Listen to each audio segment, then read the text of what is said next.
네, 사도적 교회에 대해서 2주간 말씀을 나누고 있습니다. 사도적 교회는 어떤 일을 하는가에 대해서 나누겠습니다. 지난주는 저희가 사도적 교회가 무엇인가에 대해서 나눴습니다. 오늘은 어떤 일을 하나, 도대체 이 교회가 뭐 하는 일인가에 대해서 나누고자 합니다. 여러분, 그 반석동에 대해서, 반석동으로 성전 이전하는 것에 대해서 주님이 저에게 처음 말씀하실 때는 작년이었어요. 작년에 이제 HIM 목회자 모임이 있습니다. ARN이라는 모임이 있는데 그 모임에서 한 목사님께서 그 하나님이 땅을 주셨다라고 말씀하시면서 간증을 해주시는 거예요. 여러분, 간증을 듣는 게 참 중요합니다. 왜냐하면 계시록 말씀에 간증, 예수의 증언, 즉 간증이잖아요. 예수가 나의 삶에 행하신 일을 이야기하는 것, 그것을 예수의 증언이라고 하는데, 예수의 증언은 예언의 영이다, 이런 표현이 있어요. 즉 예수님이 우리의 삶에 행하신 일을 우리가 이야기하는 것은 다른 사람의 삶에 예언하는 것이다 라는 뜻이죠. 그래서 아무튼 그분이 간증을 하시는 거예요. 이렇게 하나님이 몇억 원짜리 땅을 주셨고 거기에 성전을 지금 건축해서 이제 곧 이전합니다, 이런 간증을 하시는데 갑자기 환상이 보이는 거예요. 그래서 이게 뭐지 했는데 어떤 지도가 보이는 겁니다. 그런데 제가 아시는 분은 다 아시겠지만 저는 방향치입니다.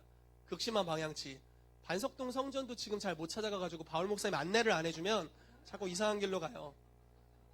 저희가 반석동에서 항상 그 회의하는 카페가 있거든요. 카페에서 회의를 하고 이렇게 가는데 한 2분 정도밖에 안 걸리는데 그 길을 맨날 헷갈려가지고, 네, 기도 많이 해주십시오.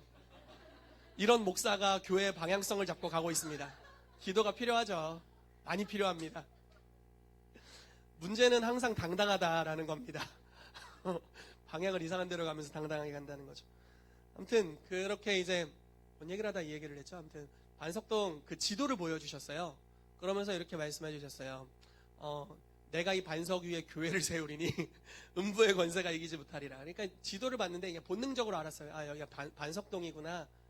본능적으로 모르면 그거 지도 보고 모르겠죠, 제가. 그래서 반석동이구나 라고 느꼈는데, 주님이 이제 마태복음 16장 말씀으로 내가 이 반석 위에 내 교회를 세우리니 음부의 권세가 이기지 못하리라 라고 말씀하시면서 너희가 반석동으로 가게 될 것이고, 그곳으로 갈 때 내가 사도적 센터로서, 사도적 교회로서의 기름 부으심을 부어주겠다라고 말씀해 주셨습니다. 그게 이제 작년이었으니까 그때는 돈이 없는 정도가 아니라 저희 사역자들 페이를 주고 제가 페이를 못 받았을 때였던 것 같아요. 그러니까 네? 네, 저 대신 페이를 받으신 분께서 지금 하소연을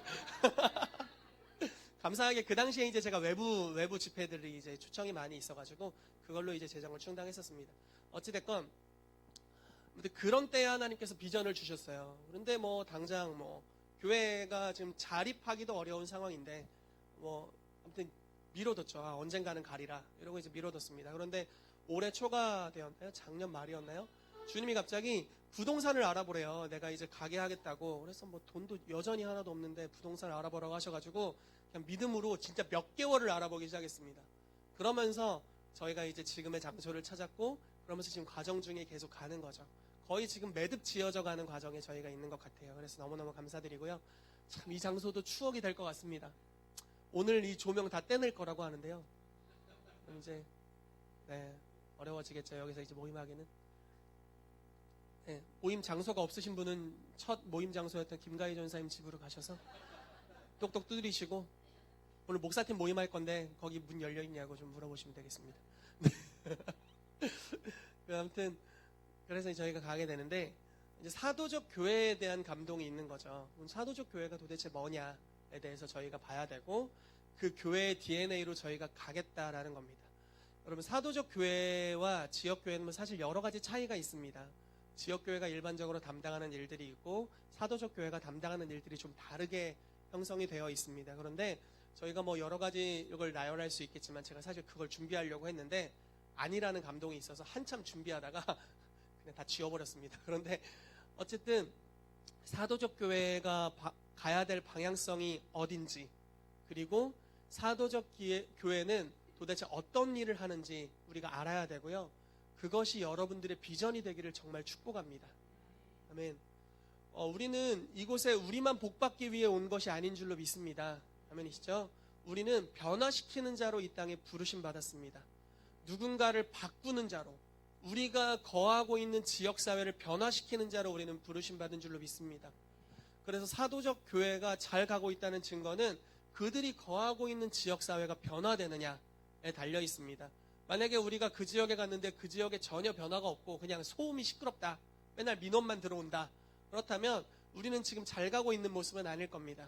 그러나 우리가 가서 그 지역에 무언가 변화가 일어나고 하나님이 역사하시는 증거들이 있다면 우리가 잘 가는 증거들이 될 줄로 믿습니다. 그래서 오늘 사도적 교회가 어떤 일을 하는지에 대해서 좀 살펴보며 말씀을 나누도록 하겠습니다. 자, 말씀을 먼저 읽도록 하겠습니다. 사도행전 19장 9절에서 20절입니다. 사실 1절에서 마지막 절까지 적으려고 했는데 너무 길어가지고요, 못 적었어요. 9절에서 20절까지만 좀 읽도록 하겠습니다. 시작!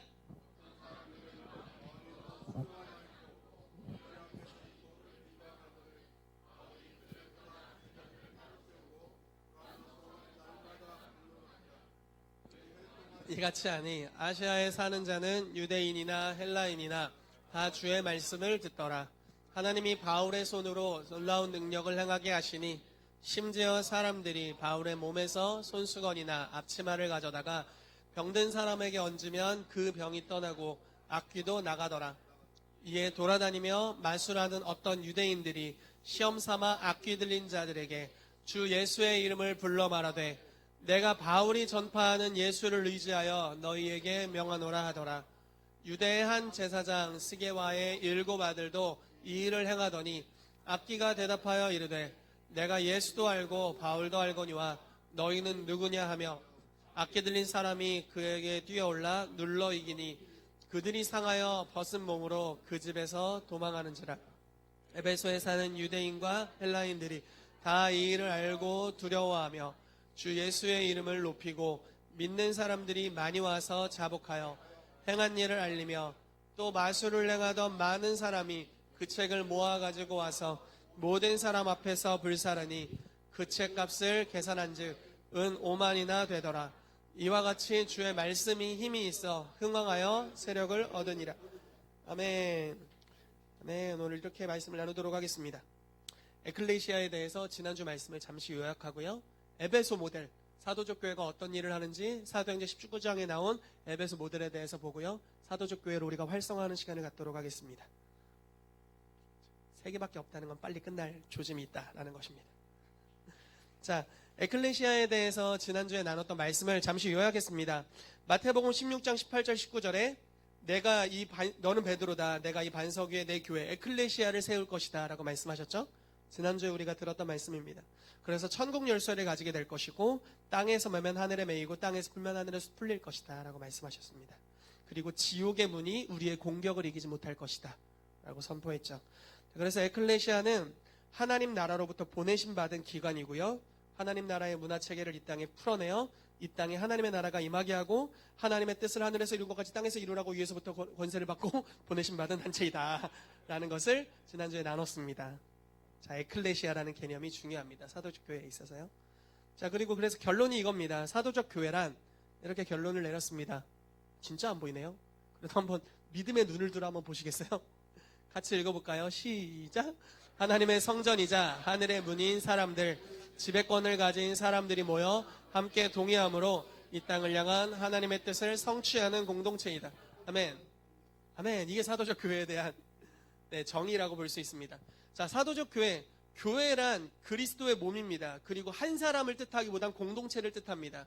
그래서 2-3 사람이 주의 이름으로 모인 곳이 이제 주님의 교회다라고 말을 할 수 있죠. 그럼 2-3 사람은 어떤 종류의 사람이냐에 대해서 지난주에 나눴습니다. 2-3 사람, 한 사람은 하나님의 성전이었습니다. 성전이라는 단어, 하나님의 집이라고 표현할 수 있는데 하나님의 집이라고 표현되는 첫 단어는 창세기 28장 베델이라는 지역에서 나타납니다. 그 지역의 특징은 하나님이 하늘에 계시고 땅이 있고 사닥다리로 둘이 연결되어 있는 곳이고 하나님이 예언하시고 예언을 성취해내는 천사들이 오르락내리락 하는 장소였습니다. 즉 하늘과 땅이 맞닿아 있는 하나님의 집이자 하늘의 문이다라고 표현되고 있습니다. 그래서 성도들은 하나님의 집이자 하늘의 문입니다. 그런데 하늘의 문이라는 단어는 무슨 뜻을 하냐면 우선 하늘로 들어갈 수 있는 통로다라는 뜻입니다. 우리가 집 열쇠, 천국 열쇠를 주신다고 했죠. 열쇠를 주었다는 것, 제가 지난주에 강희훈 전사님이 저희 집 진짜 번호를 알고 계신 분인데 띠띠띠띠 띵 누르면 저희 집이 열립니다. 제가 번호를 알려줬다는 건 우리 집에 들어와서 뭐든지 먹고 네가 갖다 팔아도 된다 라는 뜻이라고 말씀을 드렸고, 그것은 그 시대에 한한 것이지 지금에 한한 것은 아니시다. 지금 하면 도둑이다 라고 제가 지난주에 아주 강조하며 말씀드렸던 기억이 있습니다. 어찌됐건 그것이 이제 열쇠에 대한 거죠. 문, 첫 번째 뜻은 이제 통로라는 뜻입니다. 그래서 천국 열쇠가 저와 여러분들에게 이미 있는 줄로 믿습니다. 그리고 성경에 표현되기를 천국 열쇠의 들이라고 표현되어 있습니다. 천국은 굉장히 넓죠. 그리고 정말 많은 것들이 있을 겁니다. 그런데 저와 여러분들은 하나의 열쇠가 아니라 여러 개의 열쇠를 가지고 있다는 거죠. 지혜가 필요할 때 천국의 도서관으로 들어갈 수 있습니다. 예언이 필요할 때 예언하는 천사들을 가서 만날 수도 있겠죠. 아멘. 여러분, 재정이 필요할 때 천국에 있는 재정장관을 만날 수도 있을 겁니다. 돈 좀 꺼주시오 이렇게 할 수 있을 거예요. 그리고 뭐 여러 가지 정말 많은 것들이 천국에 있습니다. 여러분, 이 땅에 있는 것은 그림자에 불과합니다. 천국에는 그것이 완벽하게 재현되어 있습니다. 그러므로 이 땅에 있는 그림자 세계에 우리가 살고 있다고 믿는다면 우리가 그곳에 가서 실제인 것을 가지고 이 땅에 풀어낼 수 있다는 것입니다. 그래서 천국의 열쇠를 가졌다는 것, 문이라는 것은 첫 번째 하늘의 통로라는 것이고, 두 번째는 지배권을 상징한다라고 말씀드렸습니다. 자, 문이라는 장소는 지배권을 상징하는 장소입니다. 제가 지난주에 제 아내를 현숙한 여인이라고 표현하면서, 실제라고 말씀드리면서 잠언 31장에 현숙한 여인에 대한 이야기가 있고, 현숙한 여인이 있는 그 남편은 어떻게 되냐? 성의 장로들과 함께 성문에 서게 될 것이다 라고 표현되어 있습니다.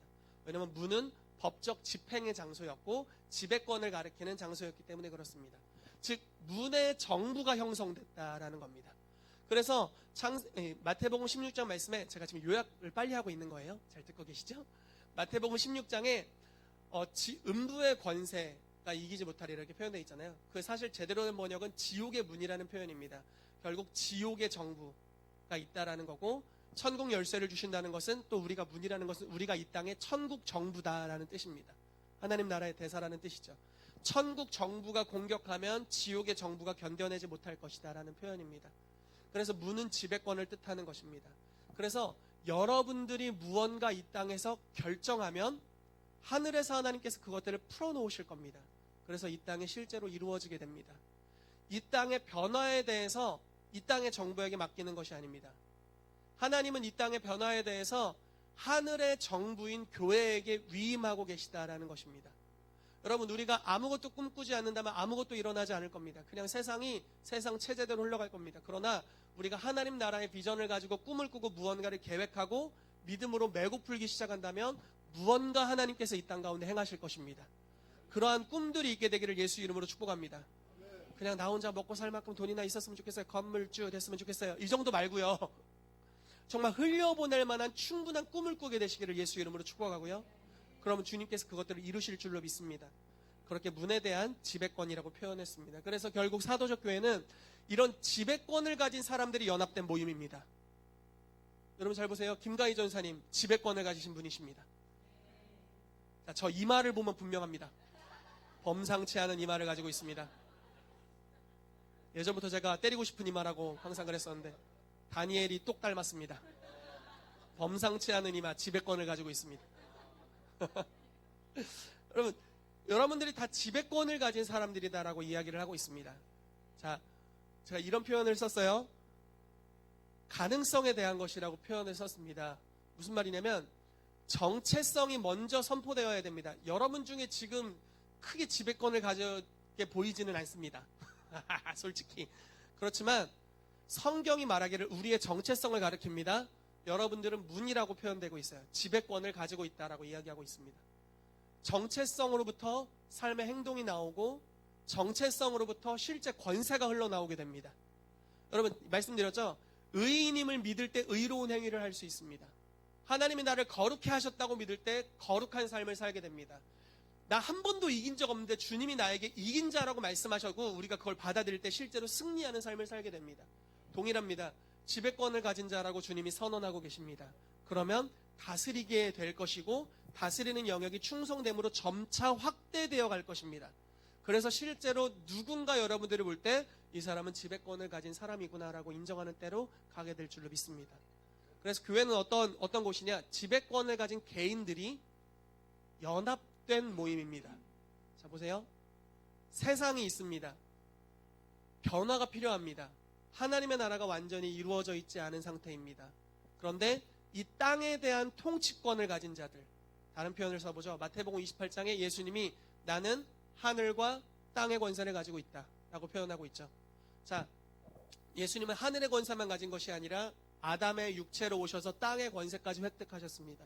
그래서 하늘과 땅의 권세를 가지신 예수님께서 우리를 그 권세로 위임하십니다. 즉 저와 여러분들은 하늘과 땅의 권세가 있습니다. 하늘은 하나님의 하늘이고 완전한 통치가 이루어져 있죠.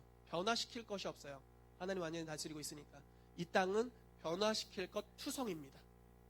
그런데 하늘과 땅의 권세를 누가 가지고 있냐? 교회가 가지고 있고 저와 여러분들이 가지고 있습니다. 지배권, 각 영역, 다 지배권의 영역이 다를 거예요. 가히 좋은 사람이 이마의 지배권 뭐 이런 거 있어요. 죄송합니다. 계속 이런 표현을 써서 오늘 많이 거론되시네. 집부터 해서. 아무튼 죄송합니다. 아무튼 지배권, 여러 가지 종류의 지배권이 있을 겁니다. 그 각 영역의 지배권을 가진 자들이 한데 모이는 겁니다. 그리고 이제 회의를 하는 거죠. 우리 이번엔 이 땅의 어느 부분을 변화시킬까요? 하나님이 이 부분을 변화시키게 하길 원하신다는 음성이 들리네요. 그럼 우리 같이 이 부분에 집중해 봅시다. 그래서 이 지역의 이 영역의 법 체계를 한번 바꿔볼까요? 라고 같이 이 땅에서 결의하는 겁니다. 이게 합심한다라고 표현되고 있어요. 무엇이든지 구하면. 어디 갔나요? 합심은. 아무튼 네, 두세 사람 있다. 합심하여 무엇인지 구하면. 합심하다, 동의하다라는 단어입니다. 동의하는 거예요. 같이 교회가 여러 지배권을 가진 이들이 동의하는 겁니다. 하나님께서 이 땅에 이 부분을 변화시켜 원하시는 것 같군요. 함께 동의하고 함께 기도하는 겁니다. 주님, 우리가 이제 이곳을 변화시키겠습니다. 주님께서 역사해 주십시오라고 결정하고 기도하면 권세가 옵니다. 그리고 실제로 그걸 실행합니다. 그럼 우리도 하고 천사들도 하나님의 말씀을 이루기 위해 파송돼서 그 일을 합니다. 그리고 실제로 이 땅이 한 영역이 변화됩니다. 그게 바로 교회, 사도적 교회를 이야기하는 정의다라고 볼 수 있습니다. 여러분들이 그러한 사람들이 되기를 예수 이름으로 축복하고요. 이 교회가 그러한 교회가 정말 되기를 예수 이름으로 축복합니다. 아멘. 자, 다음으로 넘어가도록 하겠습니다. 자, 그래서 실제로 성경에서 지역을 변화시킨 모델이 있느냐? 사실 여러 모델들이 있지만 그 중에 아주 분명한 지역 변화의 모델이 이 에베소라는 지역의 모델입니다. 사도행전 19장에 보면 이 19장 1절부터 마지막 절에 보면요. 이 지역이 어떻게 변화되었는지, 교회를 통해 변화되었는지 아주 잘 소개되고 있습니다. 먼저 에베소라는 지역이 어떤 지역인지를 보도록 하겠습니다. 자, 거의 50만 명의 인구를 가졌대요. 되게 조금인 것 같죠? 그 당시 세계 인구가 2억. 그리고 그 당시 로마 인구가 100만 명. 자, 2억 100만 명. 그러니까 200명 중에 한 명은 로마에 살고 있었다 라는 뜻이고요. 그 다음에 계산이 되지 않습니다. 네, 아무튼 그 정도. 그러니까 50만 명이면 전 세계에서 써있네요. 세계에서 네 번째로 큰 도시였답니다. 굉장히 큰 도시였고 이 도시를 엄청 큰 도시였죠. 근데 이 도시 전체가 다 변화됩니다. 자, 터키 서쪽에 있었대요. 소아시아 로마 속주에 위치한 에베소라고 하고요. 상업 중심지였습니다. 그러니까 무역, 이렇게 상업 뭘 판매하던 곳이었죠. 자, 에베소가 유명했던 주된 이유는 7대 불가사의 뭐 이런 이야기 하죠. 다이아나 신전입니다. 아데미 신전, 성경엔 아데미 신전이라고 표현되어 있는데요. 아데미 신전이 있었기 때문이다라고 합니다. 이 아데미 신전이 얼마나 컸냐면 아테네에 있는 파르테논 신전의 3배에 달하는 규모였고요. 사람들은 그냥 이거 구경하려고 로마 제국 도처에서 왔습니다. 그러니까 성지 같은 곳이었어요. 도처에서 왔고요. 에베소는 이방 종교의 중심지였을 뿐만 아니라 로마 제국에서 마술과 주술의 중심지로 알려져 있었습니다. 이 지역 문화 전체가 다 주술로 이루어져 있었어요. 심지어 어느 정도였냐면 그러니까 로마 제국령, 그때 이스라엘도 로마 제국령이었죠. 로마 제국령에 있는 모든 땅에서 주문서와 마법의 주문은 에베소, 메이드 인 에베소였다라는 거예요. 야, 부적, 신박한 부적을 내가 갖고 왔는데 이거 베개에 깔고 자면 효력이 있어 했는데 거기 메이드 인 에베소 이렇게 써 있는 거죠. 그러니까 전 세계, 여기가 이 주술의 중심지였습니다. 여기서 전 세계로 흘러갔다라는 겁니다. 그리고 만약에 고대 세계에서 만약에 누군가 저주를 받을지어다 이렇게 누가 저주해서 막 계속 막 재수없는 일이 막 생겨요. 그러면 에베소에 가야 됐어요. 왜냐면 거기 마술사들이 제일 용하니까. 그럴 정도의 장소였습니다. 근데 누군가 주문을 걸거나 악한 영에게 노임받기를 원한다면 마법사들이 당신을 도와줄 능력을 가지고 있을 것이라는 희망을 가지고 에베소로 가야 했다. 그 당시에 이 주술의 중심지가 에베소였습니다. 근데 이걸로 끝나는 게 아니라요. 보죠. 자, 에베소는 아데미 여신에 헌신하는 이단 종교의 세계의 중심지였습니다. 이 여신에게 사로잡힌 땅이었어요. 자, 여신에게 헌정된 달인 5월에 벌이는 거대한 연중 행사 축제를 위해 수많은 순례자들이 세계 도처에서 왔고요.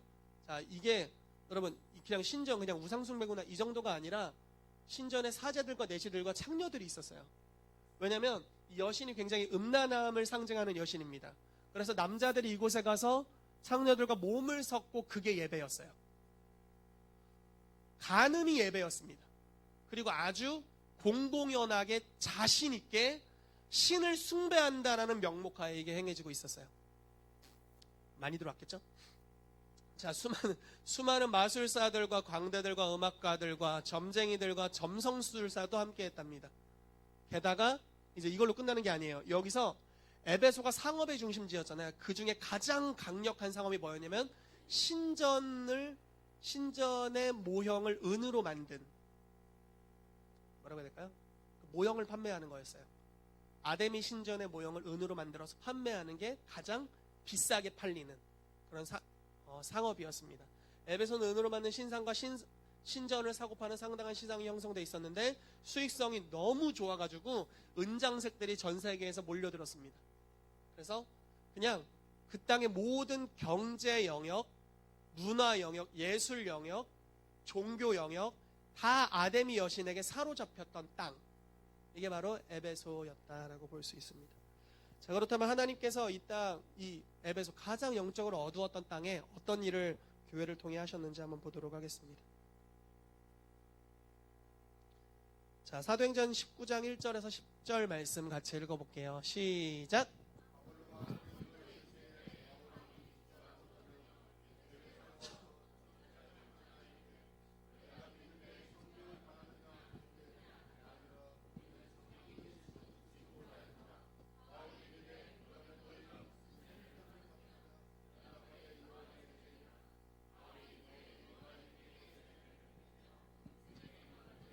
내 뒤에 오시는 이를 믿으라 하였으니 이는 곧 예수라 하거늘 그들이 듣고 주 예수의 이름으로 세례를 받으니 그들에게 안수함에 성령이 그들에게 임하심으로 방언도 하고 예언도 하니 모두 12사람쯤 되니라. 바울이 회당에 들어가 석 달 동안 담대히 하나님 나라에 관하여 강론하며 권면하되 어떤 사람들은 마음이 굳어 순종하지 않고 무리 앞에서 이 돌을 비방하거늘 바울이 그들을 떠나 세대들을 따로 세우고 두란노 서원에서 날마다 강론하니라. 2해 동안 이같이 하니 아시아에 사는 자는 헬라인이나 다 주의 말씀을 듣더라. 아멘. 아주 재미난 일입니다. 아볼로라는 사람이 원래는 에베소에 있었던 것 같아요. 그러다가 이 사람은 고린도로 갔고 바울은 에베소로 갔습니다. 이 사람은 학자입니다. 교사라고 불리는 사람입니다. 교사이자 사도였던 것 같습니다. 어찌됐건 바울은 사도였고 항상 팀으로 사역했습니다. 사도행전 16장부터 사도와 선지자의 모형으로 그전에는 바나바와 함께 두 사도로 갔지만 그 이후에는 사도행전 16장부터는 완전히 사도와 선지자의 기초를 가지고 즉 교회의 터가 되어 팀으로서 움직였던 것 같아요. 그 전부터 그랬을 수도 있지만요. 어찌됐건 그래서 바울이 다닐 때는 항상 이 사도와 선지자의 터, 오중사역에 대한 개념과 이해를 가지고 다녔습니다. 자, 그래서 에베소에서 어떤 제자들을 만났어요. 크리스찬이라는 제자들을 만났는데 이들에게 이렇게 물어봅니다. 너희 믿을 때 성령을 받았냐? 아니다. 우린 성령님이 계시냐? 이렇게 하는 겁니다. 그래서 바울이 이렇게 얘기합니다. 무슨 세례 받았니? 그랬더니 요한이 전파했던 회개의 세례를 받았다. 그랬더니 이제 이야기를 하는 겁니다. 요한이 이렇게 얘기했어. 내 뒤에 오시는 이를 믿어라. 그분이 예수님이다. 그리고 예수님의 이름으로 세례를 받아라. 그래서 세례를 줬고요. 안수하니까 그들이 성령의 세례를 받았습니다. 그래서 방언도 하고 예언도 했습니다. 자, 보세요. 여기까지는 여러분들도 할 수 있겠죠. 여기까지는 경험해 본 적 있지 않나요? 저희 교회도 이런 일이 많이 있죠. 온라인에서 기도해줘도 방언 받고 막 집회 때 기도해주면 막 턱이 떨리고 막 이런 일도 많이 있잖아요. 그러면서 교회 온 지 얼마 안 됐는데 예언의 영이 임해서 예언하고 이런 일들이 있잖아요. 여기까지는 우리도 갔어요. 근데 이제 여기부터 더 가는 거예요. 무엇을 했냐면 12명의 제자들이 생겼어요. 그리고 나서 회당에 들어갑니다. 회당은 그리스도인들이 모이는 장소는 아니었어요. 그러나 하나님을 아는 유대인들이 모이는 장소였습니다. 회당에 들어가서 3달 동안 뭘 전했나 보십시오. 하나님의 나라에 관해서 전합니다. 지금 무슨 말이냐면 하나님의 통치가 이 땅에 올 겁니다. 하나님의 다스림이 이 땅에 올 것입니다. 하나님이 이 땅을 통치하실 겁니다. 회개하십시오. 천국이 가까이 왔습니다. 당신 코 박을 때 천국이 왔습니다. 그러므로 이 천국으로 진입하십시오라고 하나님의 통치에 관한 메시지를 3달 동안 강하게 강론하며 권면했습니다. 그랬더니 2조각이 나버렸네. 강력한 역사가 일어났다 이게 아니라 2조각이 나버렸어요. 그래서 절반은 비방하고 떠나고 절반이 남았습니다. 그 남아있는 자들을 데리고 뭘 했냐면요.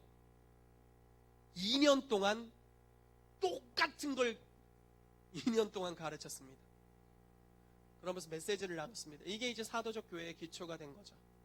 계속 하나님의 나라에 대한 것들을 선포했고 오중사역이 구성되었고 오중사역을 통해 성도들이 사역하는 것들이 활성화됐을 겁니다. 바울 혼자에게 있는 능력이 아니라 공동체 가운데 초자연적인 기름 부심이 계속해서 이런 표현이 적당할지 모르겠지만 때려 부어졌을 겁니다. 성령의 능력이 계속적으로 부어지자 이게 넘쳐 흘러갔겠죠. 그래서 어떤 일이 일어났냐면요. 2해 동안 이같이 하니 아시아에 사는 자는 유대인이나 헬라인이나 다 주의 말씀을 듣더라. 바울이 돌아다녔을까요? 저는 바울이 안 돌아다녔다고 믿어요. 이 당시에 바울은 2년 동안 에베소에 있었습니다. 그런데 아시아에 있는 사람이 다 들었어요. 무슨 말이냐면 가르침을 받은 자가 오중사역의 기름 부으심을 받고 바울이 했던 일을 동일하게 하게 되었을 겁니다. 그리고 이들이 가는 곳마다 바울이 한 것 같이 회당으로 찾아갔겠고 복음을 선포했겠고 따로 믿는 자들을 불러냈겠고 계속해서 선포했을 겁니다. 전도를 하면서 초자연적인 일들을 행했을 겁니다. 그러면서 교회가 기하급수적으로 번져나가기 시작한 것입니다.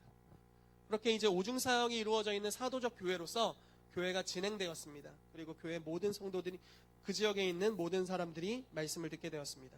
자, 어떤 일이 일어나나 계속해서 보도록 하죠. 19장 11절 18절입니다. 같이 읽겠습니다. 시작. 손으로 능력을 행하게 하시니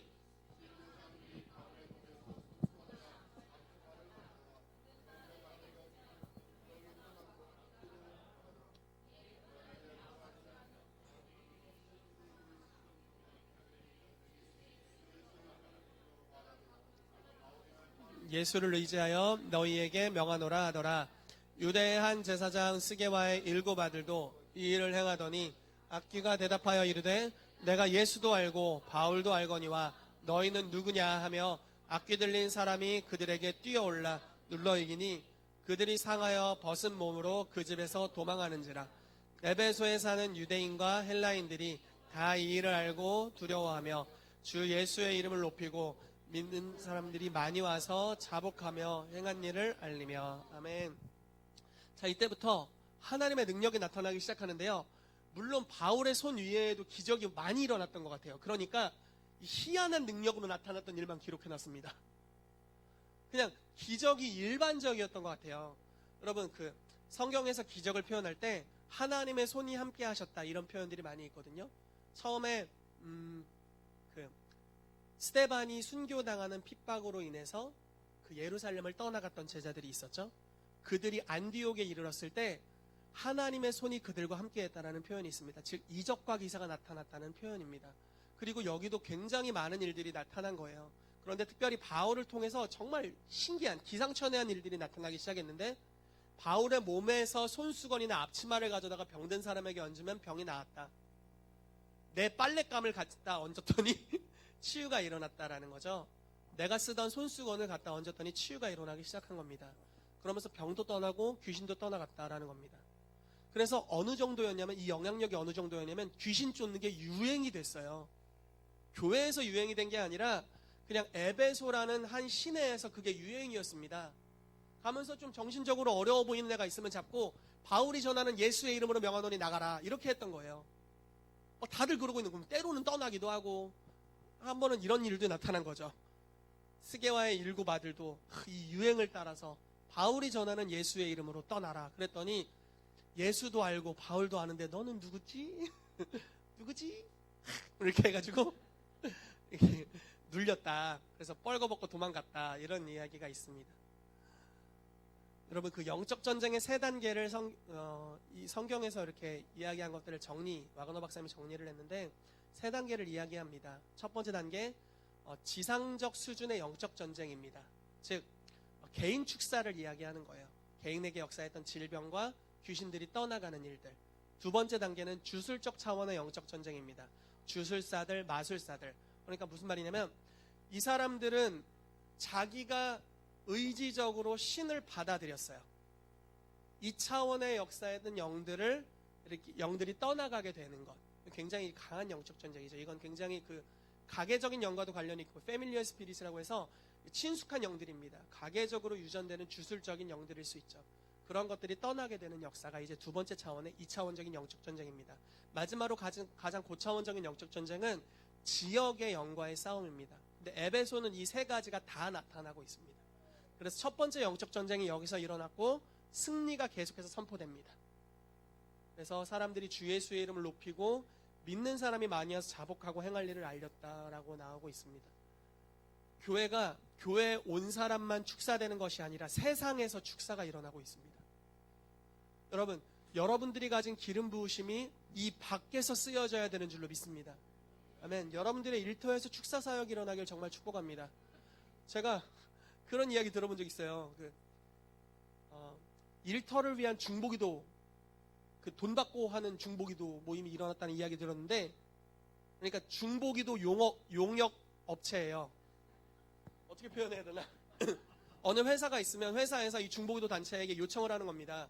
이 중보기도 단체도 하나의 회사예요. 중보기도 회사입니다. 그래서 우리 회사에 지금 이러이러한 영역에 문제가 있습니다. 필요한 기도 사역자를 보내주십시오. 이렇게 해서 제가 듣기로는 6개월 계약을 맺는답니다. 6개월 계약을 맺고 그 중보기도자를 거기 파송해 줍니다. 6개월 동안 사역을 하게 해줘요. 중보기도도 하고 뭐 필요한 것들도 하겠죠. 사역을 해주겠죠. 그리고 나서 6개월 뒤에 재계약을 할지 말지를 결정한답니다. 거의 100% 재계약을 한답니다. 왜냐하면 회사 매출에 훨씬 더 증진이 있으니까요.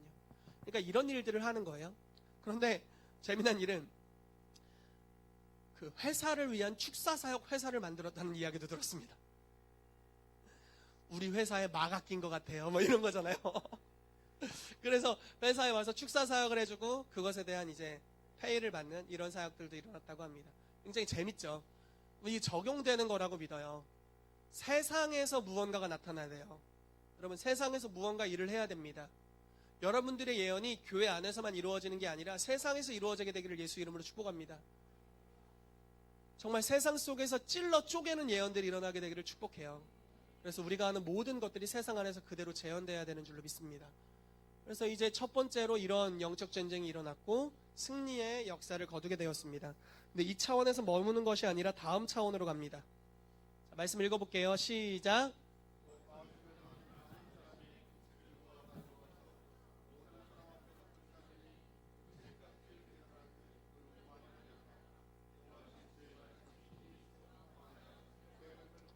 아멘.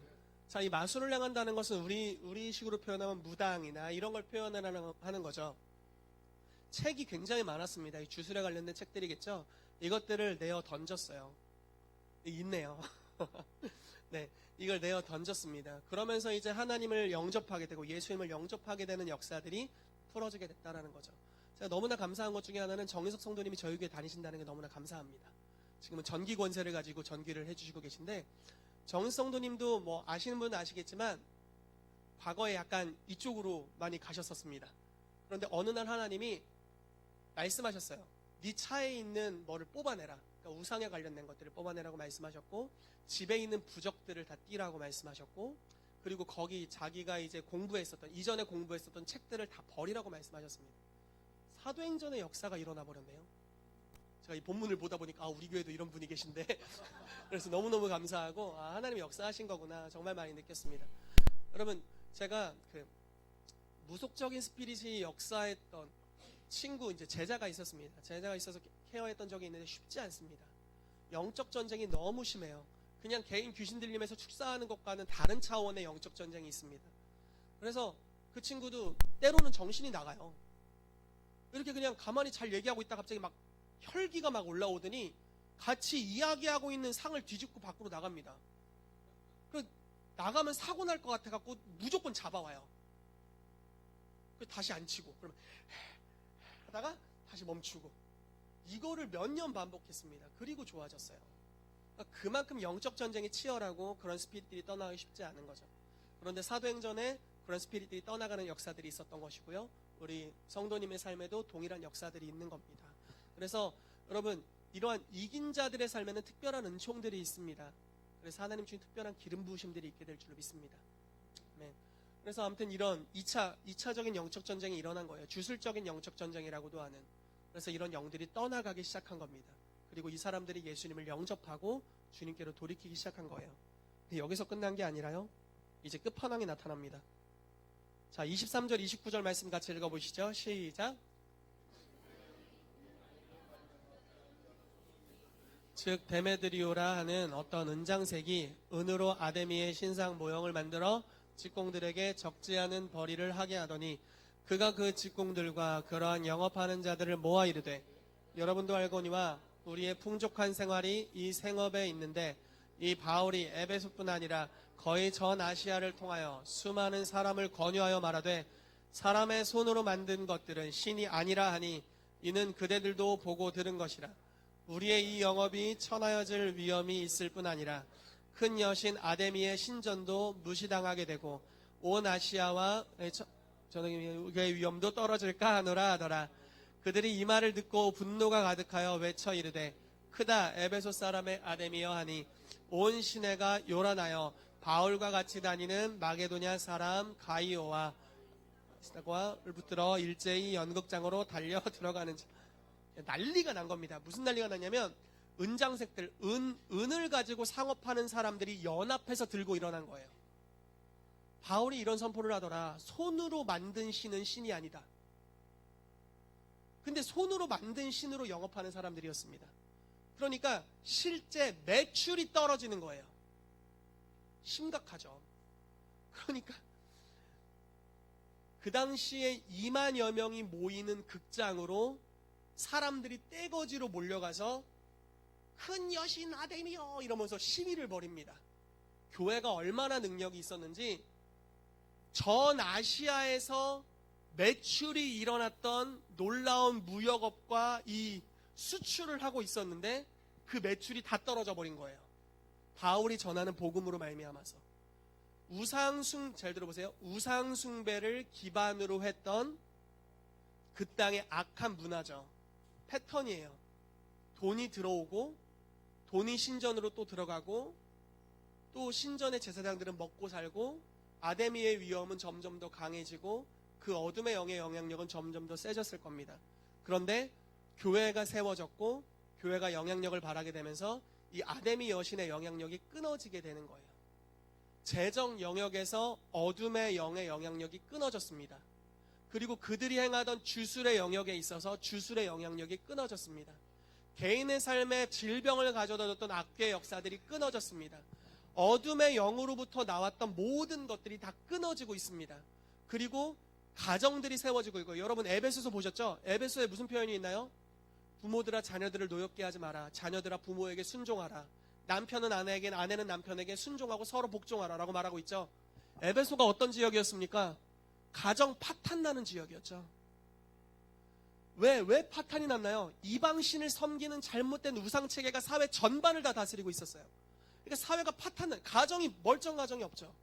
그런데 복음이 선포되고 복음으로 말미암아 축사가 일어나고 주술적인 영이 끊어지고 지역의 영이 역사했던, 그래서 경제체계를 쥐고 있었던 영이 축사되어 나가기 시작하니까 가정들이 다시 회복되는 거죠. 남편이 아내에게로 돌아오고 아내가 남편에게로 돌아오는 겁니다. 반항했던 자녀가 아비에게로, 아비의 마음이 자녀에게로 돌아오는 역사가 풀어지게 된 거죠. 그러면서 연합, 가정의 영역이 회복되고요. 경제의 영역에 있어서도 체계가 바뀌기 시작합니다.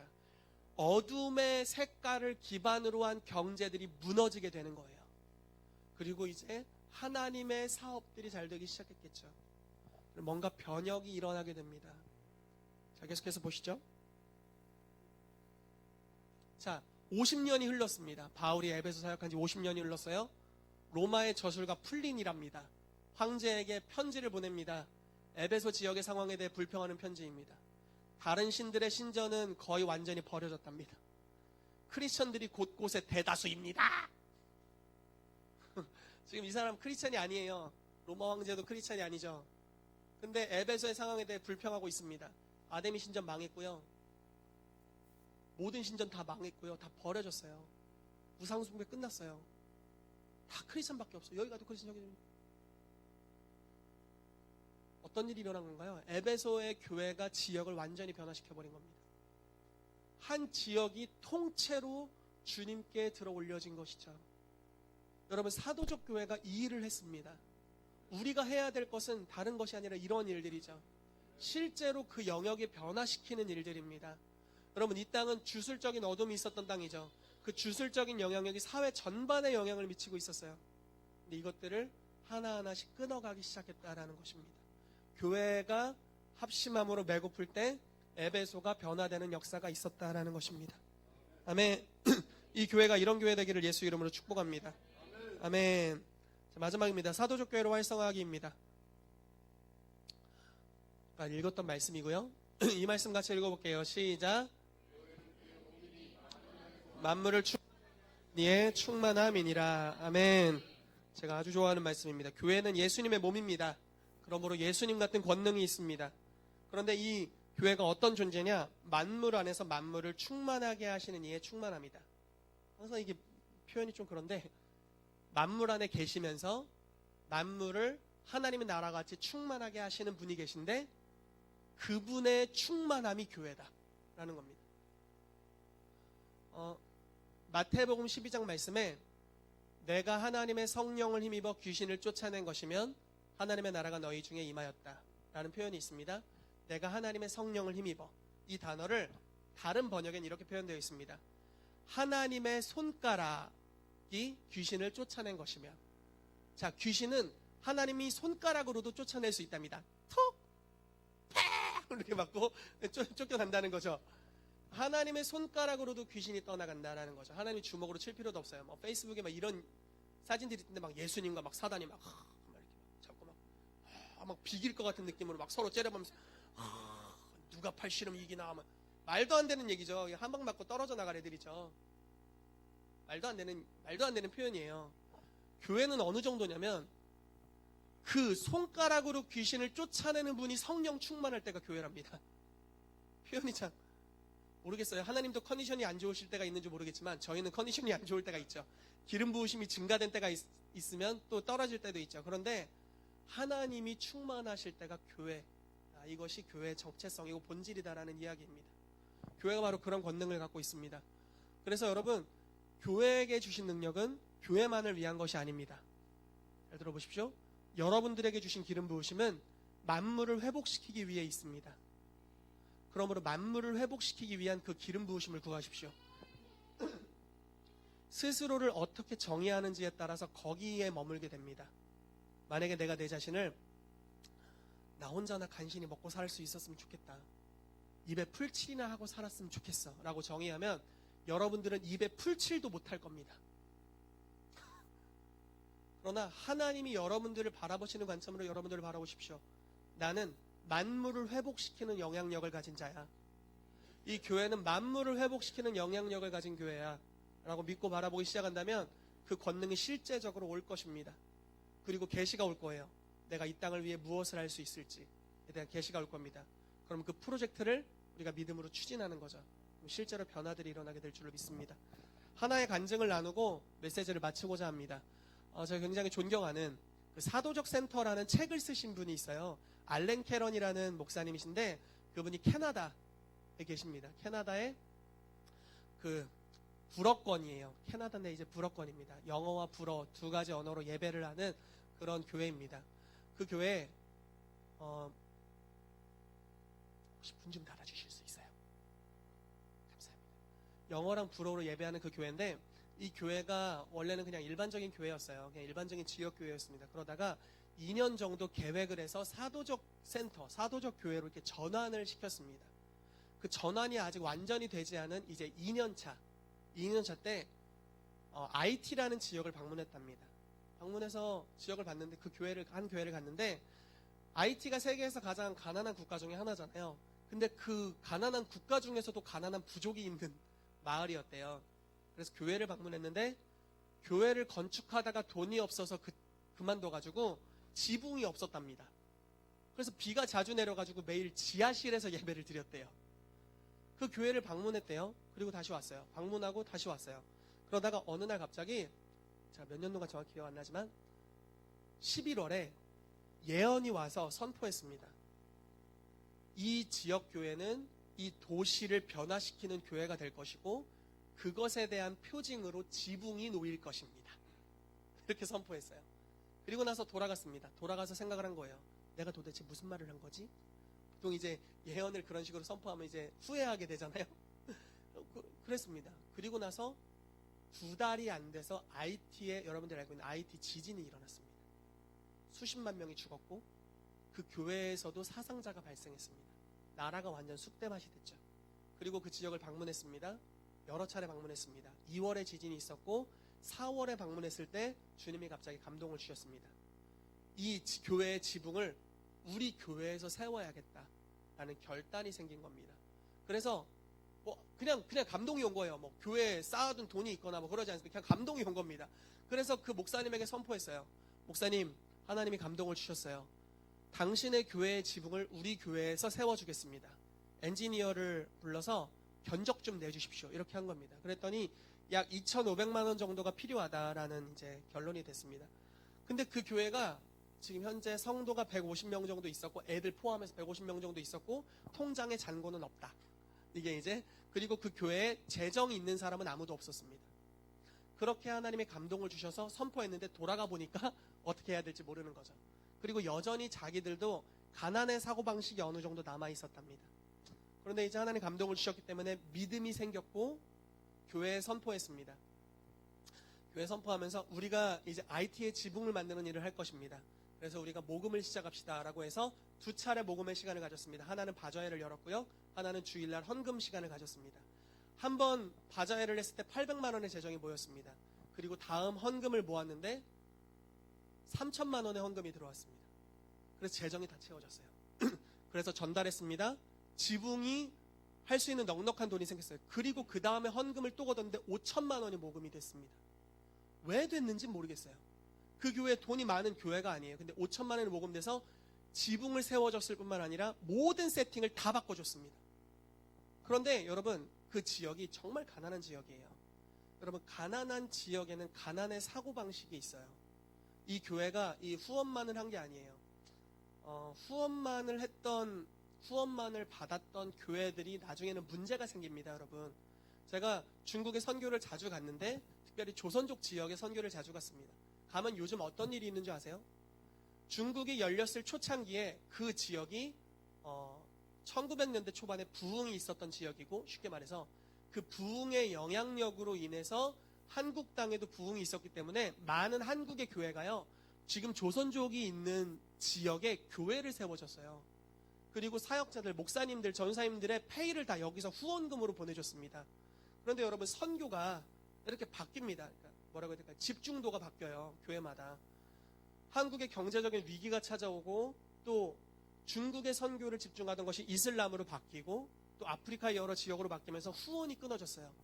그러니까 자립할 수 있는 능력이 교회가 없어졌습니다. 대부분의 목회자들이 목회를 내려놓고 세상 직업으로 갔습니다. 그리고 수많은 교회들이 문을 닫았습니다. 저희가 연결되어 있는 교회는 그래도 그 없는 재정들을 모아서 지금 북한에도 보내고 있고요. 여러 가지 사역을 하는 교회들 저희가 만났는데 아무튼 굉장히 어렵습니다. 이 캐나다에 있는 교회가 거금을 후원을 하면서 이렇게 끝난 것이 아니라 가난의 사고방식을 깨는 일을 했습니다. 그래서 이 가난한 지역 사람들에게 이렇게 이야기하는 거예요. 우리가 너희를 후원한 거라고 생각하지 마라. 너희의 기도가 응답된 것이다. 너희가 승리한 것이다. 라고 이야기해 줬고요. 자발적으로 무언가를 할 수 있도록 해줬습니다. 그러면서 너희가 없지만 흘려보내라. 하나님은 가난한 분이 아니시다. 하나님은 공급하시는 분이다라고 계속 선포했습니다. 그러면서 이 경제에 대한 성경적인 가르침과 패러다임을 알려줬어요. 그러고 나니까 어떤 변화가 일어났냐면요. 후원을 받고 교회가 새로워진 다음에 목사님이 사업을 시작하셨습니다. 현수막 사업을 시작하셨어요. 그래서 목사님이 현수막을 이렇게 막 붙이면서 다니는 겁니다. 그리고 교회 일자리가 없는 청년들을 고용했습니다. 그래서 현수막 사업을 시작했습니다. 그러면서 교회 사업가들이 일어나기 시작한 거예요. 그러면서 패션 디자인을 하는 사업가가 하나 또 일어났고요. 또 사업가들을 모아서 컨퍼런스를 하는 사업가도 일어났습니다. 그래서 모든 걸 다 무료로 제공하고 뭐 이런 사업가들도 일어나고요. 그 교회가 같이 연합을 해서 뭐를 하기 시작했냐면 자기들 같이 지붕 없는 교회에 지붕을 만들어주는 일을 시작했습니다. 그 교회를 방문했는데 어떤 애들은 세차를 하면서 돈을 벌고 있고 어떤 애들은 구두를 닦으면서 돈을 벌고 있는 거예요. 그래서 너희들 뭐 하고 있니? 그랬더니 우리는 저 지역에 우리보다 더 가난한 지역에 교회에 헌금하기 위해서 돈을 모으고 있습니다. 이렇게 이제 아이들이 그렇게 얘기하는 거죠. 가난의 사고방식에서 벗어나게 됐습니다. 그러면서 교회가 자립됐어요. 근데 여기로 끝난 것이 아닙니다. 그 지역의 시장이 교회에 연락이 왔습니다. 그래서 당신 교회에서 교회를 보니 이 도시가 살 수 있다는 소망이 생깁니다. 그래서 이 지역을 위한 어떤 포럼 같은 걸 열 건데 당신 교회를 빌려주십시오. 왜냐하면 당신 교회가 우리 지역에서 제일 좋은 건물입니다.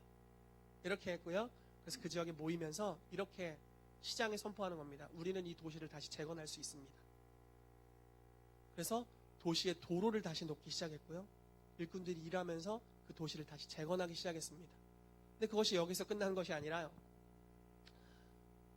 이 목사님과 그 캐나다의 목사님이 함께 연합을 했습니다. 그리고 어느 지역을 방문했어요. 그런데 그 지역은 산 위에 있는 지역입니다. 도로 사정이 얼마나 안 좋냐면 아래에 큰 마을에서 위에 산골 마을로 가려면 차는 절대 못 가고요. 걸어서 6시간 갈 수 있습니다. 그리고 짐은 당나귀에게 싣고 가는 21세기에 당나귀가 교통수단이 된 그런 지역이었습니다. 심지어 적십자 알죠? 적십자도 못 올라오는, 후원도 못 해주는. 얼마나 도시 상황이 안 좋냐면 초등학교는 있고 중학교까지 있는데 고등학교가 없습니다. 고등학교는 6시간 내려와서 아래 마을로 가야 됐고 학생들이 고등학교를 가기 위해서 왔는데 집으로 돌아오질 않습니다. 인신매매 당했어요. 그리고 학교 갔다가 집에 왔는데 임신을 했네. 강간을 당한 거죠. 마을 전체의 구조적인 가난이 막 가난하게 살 수밖에 없는 구조, 범죄가 있을 수밖에 없는 구조였어요.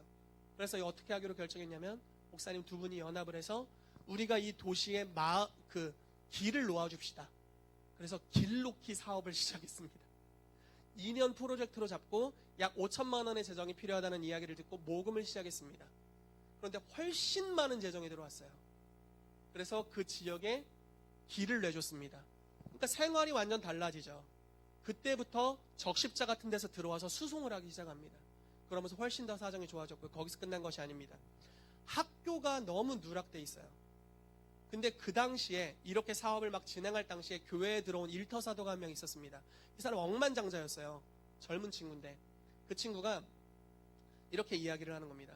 제가 사업가들을 모아서, 안 믿는 사업가들을 모아서 이 지역의 학교를 다시 재건해주고 싶습니다. 그래서 하세요. 이랬더니 사업가 한 40명을 만나가지고 4억을 모았어요.